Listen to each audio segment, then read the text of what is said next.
Hey gamers, what's up? Months have flown by, and after a storm of negative feedback, has Starfield managed to stand tall once the dust finally settled? In today's video, we're diving deep into the impact of Bethesda's game and its potential legacy for the industry. Starfield burst onto the scene in June 2018, sparking a wildfire of anticipation. At the time, Microsoft was just beginning to stretch its wings with its expansion plans. It marked Bethesda's first original RPG adventure in 25 years. With a rich legacy crafted from titans like Fallout and Elder Scrolls, it was only natural for fans to set their expectations sky high. Whether those expectations were realistic or not is a matter of personal opinion. However, what we're here to uncover is whether Starfield fell victim to its own monumental promises. Let's not forget Todd Howard's appearances, where he made promises that later became the focal point of critique post-launch. So, grab a pen and paper because we're about to tally up the long list of promises. Vast expanses of maps waiting to be discovered. Explorable planets brimming with intelligent life and unprecedented interactions. Real-time interplanetary travel that defies the imagination. Cutting-edge mechanics that redefine gameplay.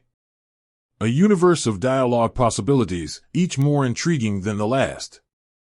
Choices that carry weight, shaping the world in meaningful ways. Exploration that's both enthralling and intuitive, inviting you to lose yourself in the unknown. All of these features could be summed up in one word: freedom. It's this very freedom that could spark the essence of what makes any RPG worth its salt, offering the player the chance to forge their own path across the vastness of an uncharted galaxy.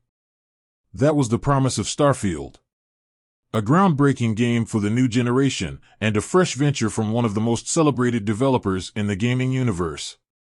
Drawing inspiration from classics of literature and sci-fi cinema, what could possibly go wrong? And whose fault would it be? You're to blame. And here's why. Everything we consume is the result of the connection between what we expect and what has been promised to us. The truth is, Starfield delivered on many of its promises, yet the community's expectations soared too high. When the game finally launched, the focus wasn't on its achievements, but solely on its absences. And intriguingly, Starfield's sin wasn't one of excess. Well, except maybe for the collectibles. What was unveiled was an incredible game. At least, it would have been an amazing game had it been released in the previous generation. Perhaps this was Starfield's greatest misstep. The entire game feels more like a beta version or a cancelled project from the previous generation that was launched after someone discovered part of the game on a hard drive or a floppy disk. Starfield is a victim of expectations as much as it is a victim of its own ambitions. And whose fault is it, I ask again? It remains yours. But not yours alone. Bethesda's as well. Let's make a pact, shall we? Every developer needs to know their base, to better understand the desires of the community that plays and promotes their creations. It's just the right, logical, and believe it or not, financially savvy thing to do. And, as vigilant as they may be, sometimes the drive to create a masterpiece can overshadow the need to create something fun that captivates their audience. The good old simple done well exists for a reason.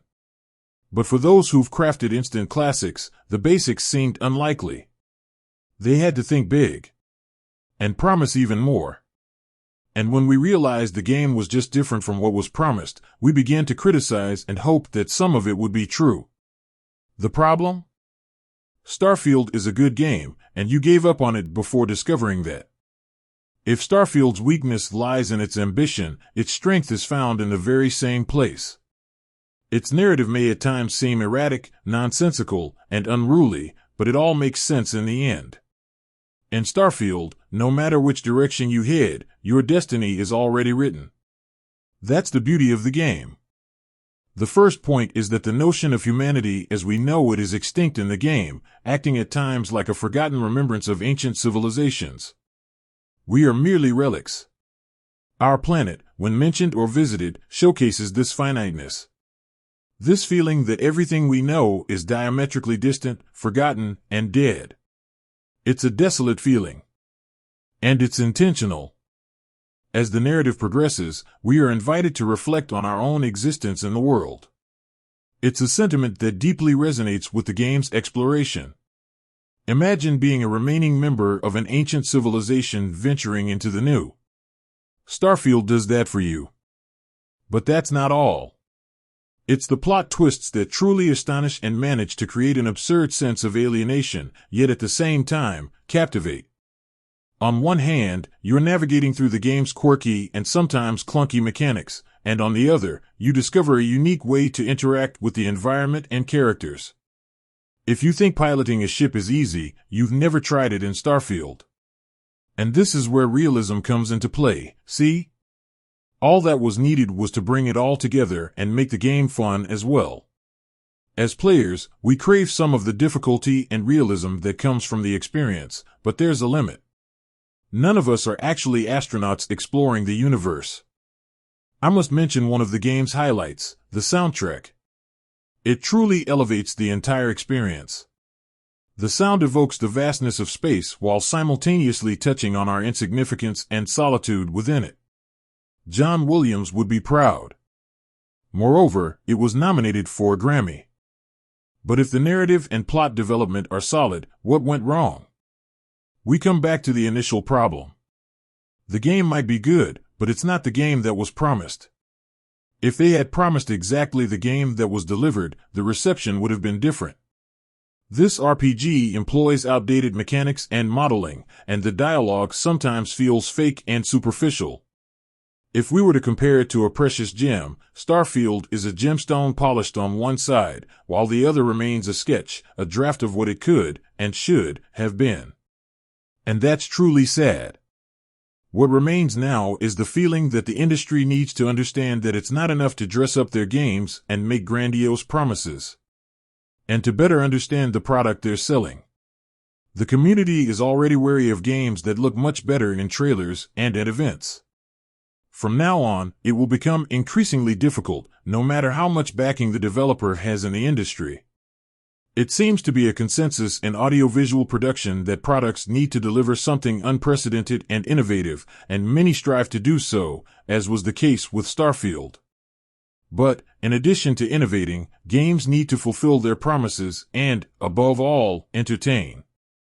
And that's not the case here. And what do you think?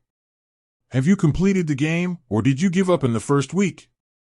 Do you think we should be lenient and patient with Todd Howard and his crew, or do you feel the game fell short of expectations and deserves the criticism it received? Share your thoughts below. I'll be delighted to read each comment and interact with you. That's all from me for now. And don't forget to share this video and subscribe to the channel. It motivates me to bring more content like this to you. Also, take the chance to check out the other videos on the channel. See you soon.